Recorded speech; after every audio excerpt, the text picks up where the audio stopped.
J'ai eu beaucoup de mal à laisser partir l'année 2022, c'était une année qui était hyper importante pour moi pour plein de raisons, et l'une d'entre elles c'était la musique. Il y a beaucoup de projets sortis l'année dernière qui occupent déjà une place hyper importante dans ma vie, donc c'est pour ça que j'ai eu du mal à accepter que 2022 c'était fini et qu'il fallait un peu tourner la page. Alors du coup j'arrive un peu en 2023 en traînant des pieds, surtout que c'est une année qui a eu un peu de mal à se lancer musicalement parlant. Alors je grossis un peu le trait, mais ce que je veux dire c'est qu'il y a une grosse différence de qualité entre les projets proposés par les têtes d'affiche de l'industrie et ceux proposés par les artistes un peu plus underground. Alors que l'année dernière je trouve qu'on a quand même une sorte de balance, en tout cas une espèce d'équilibre entre soit des outsiders qui nous ont vraiment surpris, mais en face t'avais quand même Beyoncé, Kendrick, Rosalia, Bad Bunny, Harry Styles et même SZA qui pouvaient tenir tête à ces petits projets sans problème. Et malgré quelques exceptions, on peut pas vraiment dire autant pour 2023. Il n'empêche que c'était une année passionnante à suivre pour plein d'autres raisons, on va en parler juste après. Je vous souhaite la bienvenue dans cette rétrospective annuelle édition 2023. N'hésitez pas à vous abonner à la chaîne et à partager la vidéo, ça m'aide énormément dans mon travail. Je pense qu'on est prêt, il est temps de commencer par le commencement.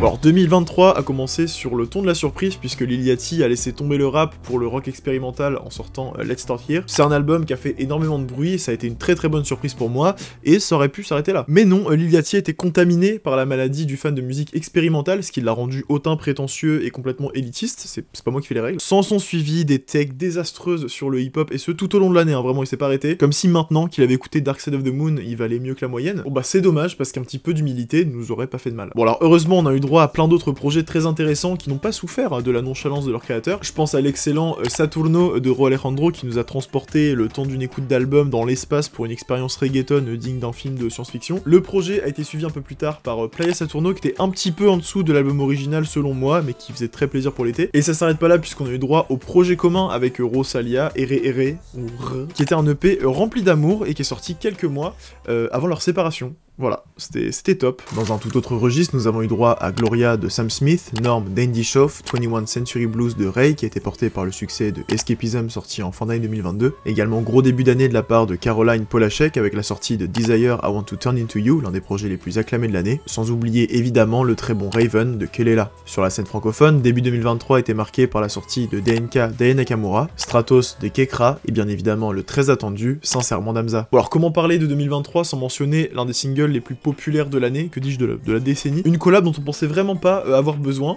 et pourtant, Pink Pantheress s'est associé à Ice Spice pour l'incroyable partie 2 de Boys the Liar. C'était officiel, 2023 avait son premier hit international, et il se trouve qu'en fait... Bah... Ok, chut, ne le réveillez pas. Il est en train d'écouter Love Sick de Don Toliver. Ça va, on rigole. Pas trop en vrai, hein. Bon, début 2023, ça aura été aussi historique puisqu'on a eu le retour de Rihanna pour une performance au Super Bowl. Très grande soirée, on avait sorti la chemise pour l'occasion, c'était assez fou. Le mois de février s'est ensuite terminé avec la sortie de College Park de Logic, Cracker Island de Gorillaz, et bien sûr l'une des plus grosses sorties de l'année, c'était Mañana Será Bonito de Karol G. Grosse année pour Karol G puisqu'elle va enchaîner au mois d'août avec la sortie de Bichota Season, qui est la deluxe en fait de l'album original. Elle va même avoir droit à sa front cover dans le magazine Rolling Stone, donc ça franchement ça régale. 2023 aura été une très bonne année en ce qui concerne les artistes émergents qui nous ont proposé des projets plus que solides. Ice Spice a fait ses débuts avec son projet Like, nous avons eu droit à Through and Through de Baby Rose, Playing with Fire de Red Veil, A Brief Nirvana de Kamari, Brown Boy de Frank Sativa, mais aussi Messi d'Olivia Dean, Mid-Air de Paris Texas ou encore le très bon Bewitched de Lofi. 2023 aura été une très grosse année pour David, mais le rookie de l'année selon moi, c'est évidemment Jordan Ward qui nous a sorti l'excellent Forward suivi de More Ward un peu plus tard dans l'année. D'ailleurs, quelque chose de fou arrive sur la chaîne à son sujet. Et c'est là où pour moi 2023 a vraiment commencé en termes de sortie musicale puisque là on a enchaîné un nombre d'albums, c'était aberrant. Red Moon in Venus de Kali Uchis, Since I Have a Lover de Black, Did You Know That There's a Tunnel Under Ocean Boulevard de Lana Del Rey. Attendez, je reprends mon souffle. Alors je sais que c'est un album qui a été très bien reçu par les fans et même par la critique, mais j'ai vraiment beaucoup de mal à mettre dedans, je pense que c'est à cause de la longueur du projet. Il y a vraiment des sons excellents que j'écoute assez régulièrement, mais le projet dans son ensemble je trouve quand même un poil trop long. Ça ne reste que mon avis. Genre, on n'avait pas besoin d'une interlude de 4 minutes où c'est juste un prêtre qui crie, genre... Vraiment c'était pas utile hein. Ah oui c'est pas tout parce qu'il y a eu l'incroyable This Lake is Successful de Varnish la Piscine qui est un des artistes francophones de l'année, sans oublier évidemment le magnifique Scaring the Host de JPEG Mafia et de Danny Brown, quel album fantastique. On a même eu droit à un DLC pack qui est sorti quelques mois après la sortie de l'album, et à l'album solo de Danny Brown, Quarenta, que j'ai trouvé vraiment magnifique. Honnêtement, que demander de plus. Vous trouviez sûrement que Call Me If You Get Lost est un album exceptionnel, et bien Tyler, the Creator cette année l'a rendu 20 fois plus fou avec la sortie de la réédition The Estate Sale, qui a un peu rétabli le statut des deluxe et des rééditions dans l'industrie, ça fait vraiment plaisir, parce que bon, ces dernières années, sortir une deluxe ou une réédition, c'était surtout un prétexte pour se refaire de la thune sur un album déjà sorti. Y a pas forcément de cohérence, c'était plus en mode on vide le disque dur et on n'en parle plus. Là, Tyler a vraiment réussi à proposer une continuité parfaite à Call Me If You Get Lost, avec même des morceaux qui surpassent les morceaux de l'album de base. Il y a eu un vrai travail de respect au niveau des sonorités, des thèmes qui sont abordés, même au niveau des clips qui étaient exceptionnels. Vraiment, le clip de Sorry Not Sorry, je pense qu'on se rappelle tous ce qu'on faisait le jour où il est sorti. Et si on vient de parler de Tyler the Creator, ça me fait une transition parfaite pour vous parler d'un autre ancien membre d'Hot Future, bah c'est ce bon vieux Frank Ocean. Ah si, faut en parler quand même, hein, parce qu'il y a des choses à dire là. En fait, c'est bien simple, 2023, ça aurait été à la fois génial et catastrophique pour les fans de Frank Ocean, et tout commence évidemment à Coachella, mais il fallait s'y attendre. Encore une fois, c'était un week-end très chouette, on avait d'ailleurs pu streamer la quasi-totalité des performances des headliners, qui m'avait d'ailleurs valu mon premier ban Twitch, cheers to that. Performance de Bad Bunny, incroyable, ça a duré quasi 2h30, il avait rendu hommage un peu à toute l'histoire de la musique latine. Il avait même ramené Post Malone sur scène pour faire un peu une partie acoustique pendant le concert. Bon, les micros ont pas marché, c'était un peu dommage, mais juste l'intention était vraiment très cool. Le lendemain, du coup, c'était au tour de Rosalia et des Blackpink. Bon bah, je me suis fait ban au moment de Rosalia, donc on n'a pas pu voir le reste. Donc vraiment, jusqu'ici, le week-end était presque parfait, les performances étaient vraiment géniales. Jusqu'au lundi matin, donc date de la performance de Frank Ocean en heure française. C'est un moment historique, j'avais posé une matinée de congé pour vous dire. Bah, 5h du mat en me réveillant, j'apprends que la performance ne sera pas retransmise en direct, comme c'était le cas pour toutes les autres performances du festival. Donc top quoi. Bah, alors dans mes souvenirs, il me semble qu'il avait une petite heure de retard. Bon, et si avec ça, franchement. Parce qu'ensuite, bah, il chantait quasiment pas ses sons. Il nous a calé une rave de 10 minutes au milieu de son set. Pourquoi faire? Évidemment, le clou du spectacle, Frank Ocean quitte la scène à peine 1 heure après avoir commencé son set, parce que dans les festivals, même en plein milieu du désert, bah il y a un couvre-feu, t'as pas le choix, c'est comme ça. Mais vu qu'il est arrivé 1 heure en retard, bah il a fait qu'1 heure de concert, puis le festival lui a dit faut couper, on arrête tout là. Non, c'est pas possible. Non, c'est impossible. Non, vraiment. C'est réel, hein. Non, c'est vraiment réel par contre. C'est... je vous jure que j'ai pas les mots tellement je suis déçu. Voilà, bah c'était le retour de Frank Ocean. Bon, ça parce que ça a quand même donné naissance à un live très drôle. Je pense que c'était l'un de mes lives préférés qu'on a pu faire sur Twitch. Essayer de galérer à trouver un live Insta potable pour pouvoir regarder le concert. Non, franchement, on avait beaucoup ri. C'était très drôle, même si Frank Ocean nous l'avait mis à l'envers. Honnêtement, moi j'ai passé une bonne matinée. Et récemment, Frank Ocean a repris un peu son activité sur son compte Instagram. Il a commencé à remettre des stories quasiment tous les jours. On a même eu des exclus de morceaux. Donc franchement, pas mal. Mais bon, perso, je suis arrivé à un point où je crois que ce que je vois. J'ai arrêté de me hyper au moindre truc. Tant que l'album n'est pas disponible sur les plateformes, je ne crois à rien. Bon bref, revenons-en aux sorties musicales. Et pas n'importe lesquelles, parce que fin mars, on a quand même eu droit à l'un des albums les plus acclamés de l'année, qui est The Record de Boy Genius, donc c'est le trio composé de Lucy Dacus, Phoebe Bridgers et Julian Baker. J'ai développé une réelle obsession autour de ce groupe, mon TikTok était rempli de vidéos des boys, c'était excellent. En plus, j'ai eu la chance de pouvoir les voir performer à Rock en Scène cet été, et j'ai passé un trop bon moment. On continue tranquillement l'année avec Portals de Mélanie Martinez, qui nous a proposé un univers visuel ultra riche et détaillé, sans oublier Ends and Begins de Labyrinth, qui a été porté par l'incroyable Never Felt So Alone avec Billie Eilish, Jackman de Jack Harlow, My Soft Machine d'Arlo Parks, Substract d'Ed Sheeran, ou le très bon F65 d'IDK. J'ai d'ailleurs tenu un calendrier de l'avant d'albums sorti cette année méritant plus de visibilité, vous pourrez trouver la playlist dédiée en description. Est-ce que vous vous rappeliez que Ray Sremmurd avait sorti Srem for Life cette année? Moi non plus. Par contre, comment oublier Never Enough de Daniel Caesar, vraiment, quelle pépite. Alors, Mac DeMarco a complètement pété les plombs, cette année, il était incontrôlable. On a eu droit à 5 Easy Hot Dogs, qui était un projet entièrement instrumental. Pourquoi pas. Mais quelques mois plus tard, il a sorti One Wayne G, qui est un album de 199 titres pour 9h30 d'écoute. Bon voilà, désolé, je l'ai pas écouté dans son entièreté, je sais c'est inadmissible. Alors par contre, premier degré, j'ai écouté une partie de l'album en jouant à Minecraft, et ça passait tout seul, honnêtement. Donc il y a vraiment un monde où je vais lancer un stream de 9h30, on va jouer à Minecraft, et on va s'écouter l'album. Pourquoi je dis ça? Non, on fera pas ça, non. Côté rap francophone, les très bons projets ont continué de fuser avec Papillon Monarque de Thury, Omar Chapier de Meiro, et bien sûr l'incroyable Saison 00 de Luigi, sans aucun doute l'un des projets les mieux reçus de cette année 2023. Nous avons également fêté de nombreux anniversaires, comme les 10 ans de Racine Carré, de Wolf ou de Random Access Memories, pour n'en citer que quelques-uns. Et mine de rien, nous voilà déjà à l'été 2023. Franchement, c'était un très bon été niveau sortie musicale, ça a commencé avec la sortie de Kate Raminé, le projet commun entre Kate Renada et Aminé. Alors ça n'a pas forcément été à la hauteur de nos attentes, mais il y a quand même quelques sons qui ont tourné en boucle tout l'été, ça m'a régalé. On a eu des Great Escape de Larry June et The Alchemist. Alors oui, je sais, l'album est sorti en mars, mais osez me dire que c'est pas un album d'été. Coucher de soleil en voiture avec The Great Escape à fond sur les enceintes, honnêtement, c'est juste magique. Ok, alors là, il y a une très longue liste parce qu'on a enchaîné avec Michael de Killer Mike, Secret Life de Fred Again, Clear to Soft de Summer Walker, Good Riddance de Gracie Abrams, Noche de Sofiane Pamar, Fontaine Baby d'Amare, 423 de Mike Dean, Business is Business de Young Thug, La Pink Tape de Lil Uzi Vert, World Music Radio de de John Baptiste,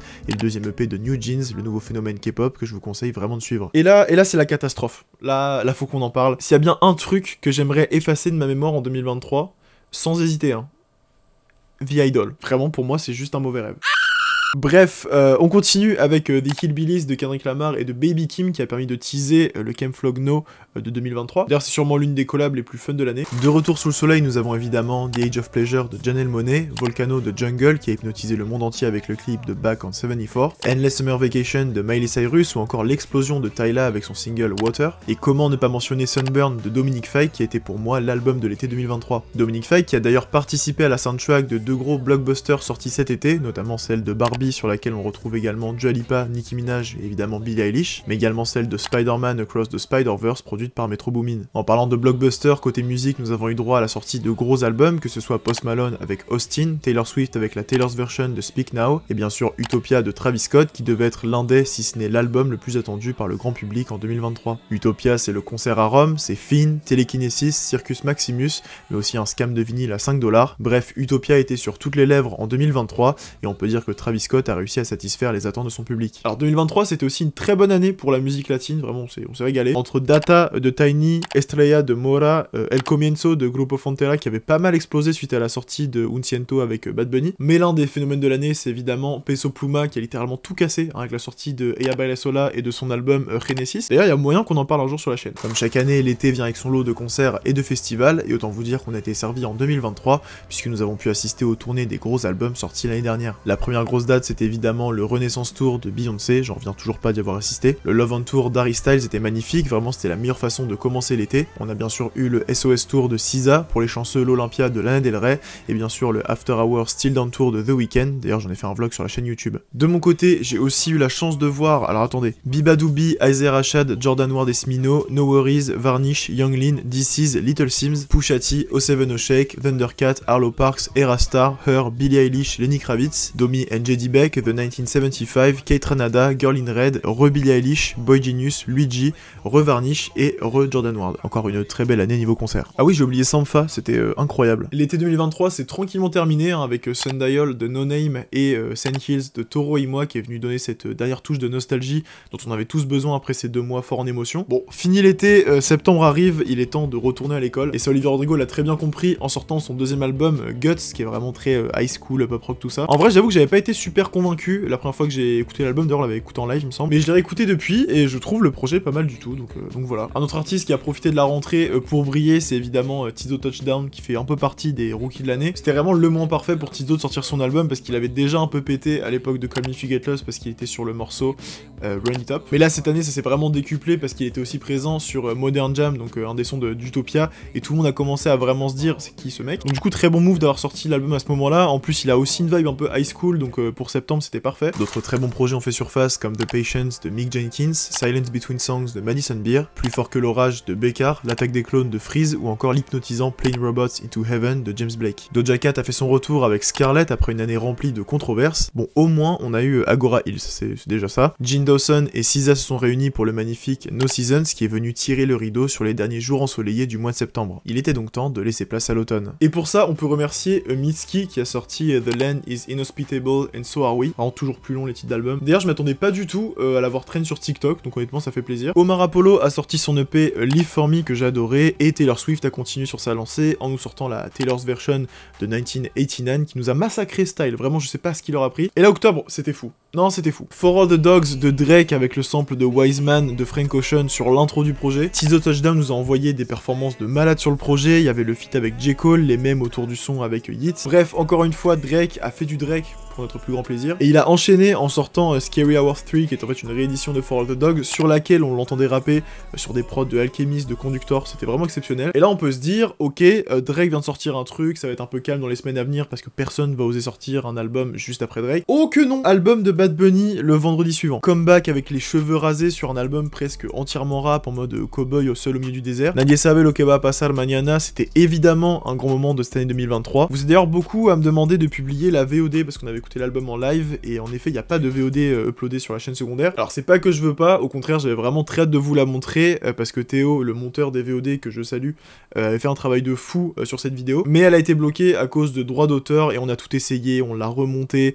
on a coupé certains extraits, mais en fait à la fin ça avait aucun intérêt de vous mettre une réaction d'album s'il y a juste plus de musique. On a même contesté le claim, et ça a été rejeté, c'est la première fois que ça m'arrive, donc voilà, j'ai bien peur que cette VOD ne voit jamais le jour, mais j'y suis un peu pour rien. Le mois d'octobre aura été excellent pour le hip-hop avec la sortie de A Great Chaos de Ken Carson, Voyeur d'ailleurs de Earl Sweatshirt et The Alchemist, Burning Desire de Mike, Joss de Jossman, ou encore le très attendu And Then You Pray For Me de Westside Gun. Octobre 2023 nous a aussi offert l'incroyable La High de Sampha, Falling or Flying de Georgia Smith, Javelin de Sufjan Stevens, Larger Than Life de Brent Faiyaz et Something to Give Each Other de Troye Sivan, porté par le très bon clip de One of Your Girls. Vous l'avez compris, le mois d'octobre aura été l'un des meilleurs mois de l'année en termes de sortie musicale. Là je vais vous parler d'un projet assez fou qui a vu le jour en 2023, c'est Mino. Vous en avez peut-être déjà entendu parler sur les réseaux, même moi j'en ai parlé pas mal sur Instagram notamment, mais pour vous expliquer très vite fait, Mino c'est un projet que j'ai rejoint en 2022 qui a pour but de créer des séances d'écoute immersives d'albums. Il y a eu une séance test à la Gaieté Lyrique fin octobre, on avait pu diffuser Calf de Damso, Motomami de Rosalia et Yeezus de Kanye. C'est vraiment incroyable de voir le projet se développer concrètement devant nos yeux et d'avoir les retours des personnes présentes sur place. Mino va s'installer à Paris en 2024, donc je vous incite à aller suivre sur les réseaux pour avoir toutes les news et être au courant des prochaines séances. Et j'en profite pour saluer et remercier toute l'équipe derrière Mino qui a pu m'intégrer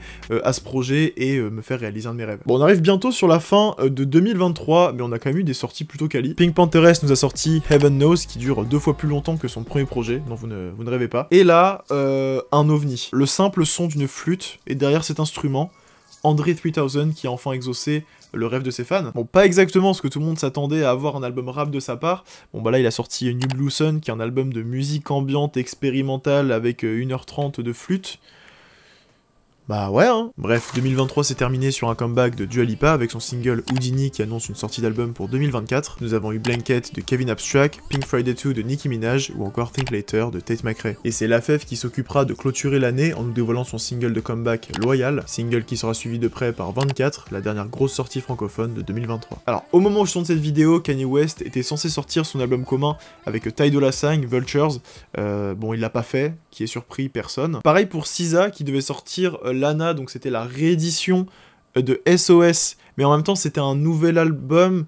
Ouais, en fait, on sait pas. Par contre, et je pensais pas dire ça cette année ni un jour dans ma vie, mais Playboi Carti a l'air sérieux sur le fait de sortir un album très prochainement. Il a sorti le morceau 2024 qui était vraiment très cool, donc voilà, il n'y a plus qu'à attendre l'année prochaine pour peut-être avoir enfin son nouvel album. Et c'est sur cette note d'espoir que se termine notre recap de l'année 2023. Encore une fois, je le répète, ça a été une très bonne année pour la musique. Alors j'ai l'impression que 2023, ça a été une sorte d'année 2022 étendue, hein, dans le sens où il y a pas mal d'eras de gros artistes, de gros albums sortis l'année dernière qui sont terminés cette année. J'avoue que je sais pas du tout à quoi m'attendre pour 2024, peut-être un retour d'Ariana Grande, un vrai retour d'A$AP Rocky serait pas mal aussi. Comme pour l'année dernière, sachez que vous pouvez retrouver sur les plateformes de streaming ma sélection de morceaux qui ont rythmé mon année 2023, vous trouverez le lien en description. J'espère que cette vidéo vous a plu, j'ai essayé d'être le plus exhaustif possible, mais je suis évidemment passé à côté de pas mal d'événements ou pas mal d'albums. Merci à tous celles et ceux qui ont participé sur Instagram et qui m'ont aidé à me remémorer les grands moments de 2023. Comme d'habitude, il nous reste une dernière étape avant de dire officiellement au revoir à 2023, donc d'ici là, portez-vous bien,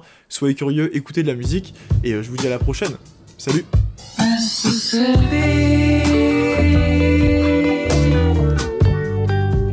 It's well